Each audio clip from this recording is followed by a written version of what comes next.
মাটির প্রতিমা পুজিস নে তোরা, মাকে তোরা পুজিস নে। বাবা, বাস্তব জগতের ছেলে মেয়েরা লক্ষ লক্ষ টাকা খরচ করে গণেশ পূজা করছে, কালী পূজা করছে, সরস্বতী পূজা করছে, দুর্গা পূজা করছে। আর তাদের ঘরে গিয়ে দেখতে যান, আরে যে আসল দেবতা, যে আসল মাতা, সেই মায়ের পূজা না করে সেই মাকে লাথি মেরে অভুক্ত অবস্থায় অনাহারে রেখে আজকে তুই বাইরে লক্ষ্মী পূজা, দুর্গা পূজা করে তোর কি লাভ? হরিবল হরিবল। দুর্গার কৃপা তোরা পাবি না, গণেশের কৃপা তোরা পাবি না, আগে কর তোরা মায়ের পূজা।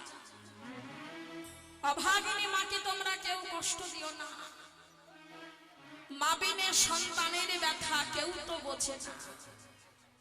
বাবা, একটি সন্তান যদি কাঙাল হয় সবার আগে স্ত্রী তার কাছে ছুটে যায় না, তার নিজের ছেলে ছুটে যায় না, একমাত্র সেই সন্তানের কাছে ছুটে যায় আগে মা। আমি তাই বলে হরিব।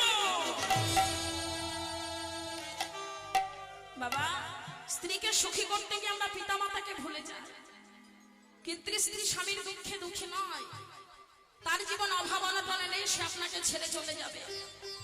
কিন্তু মা একটা ভিখারি সন্তান হলে, একটা অন্ধ সন্তান হলে, একটা খঞ্জ সন্তান হলে, একটা বোবা সন্তান হলে সবাই তাকে দূর করে দিলে পিতা মাতা তাকে কখনো দূর করতে পারে না। তাই বলে হরিব।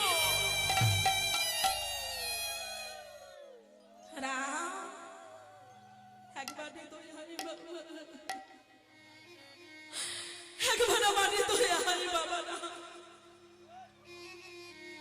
বনবাসতে চলে যাবি,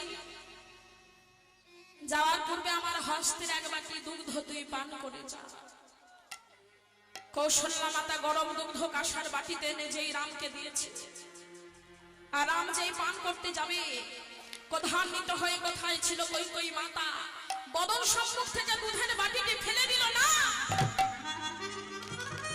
যোগী, ভিখারি, দুরাচার, বনবাসী বেরিয়ে যা, দুগ্ধ পান করার তোর কি আছে? রামচন্দ্র সেই দিন মনে মনে বলল, মা এ তুমি কি পাপ করলে, এ তুমি কি পাপ করলে মা?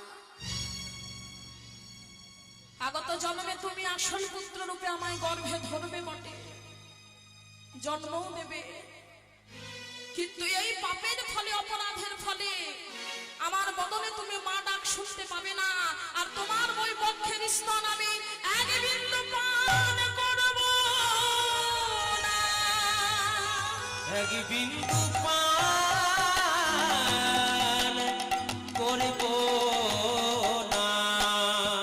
হলো তাই মা এক বিন্দু স্তন পান করেনি ওই গোপাল কৃষ্ণ দৈবকী মাতা। মা হয়েও মা হতে পারলো না, পরবর্তী জন্মে সেই মা হয়ে গেল দৈবকী মা, যিনি কংসের কারাগারে গোবিন্দকে জন্ম দিলেন। আর যিনি মা নন তিনি মা হলো কি করে? সত্যযুগে নন্দরানী ছিল ধরা, আরে যেই ধরা বাম স্তন কেটে মুদির দোকানে বন্ধ করে রেখে গোবিন্দের সেবা দিয়েছিল। সেই দিন গোবিন্দ সেবা করে নারায়ণ রূপ দর্শন করে বলেছিল, বলো মা কি চাও? সেই দিন ধরা বলেছিল, দয়াবন আমি ধনী হতে চাই না, আমি রানী হতে চাই না, আমি স্বর্ণ চাই না, মুদ্রা চাই না, চাই কি যে স্তন বন্ধক দিয়ে তোমার সেবা দিয়েছি, মাতৃরূপে এই স্তন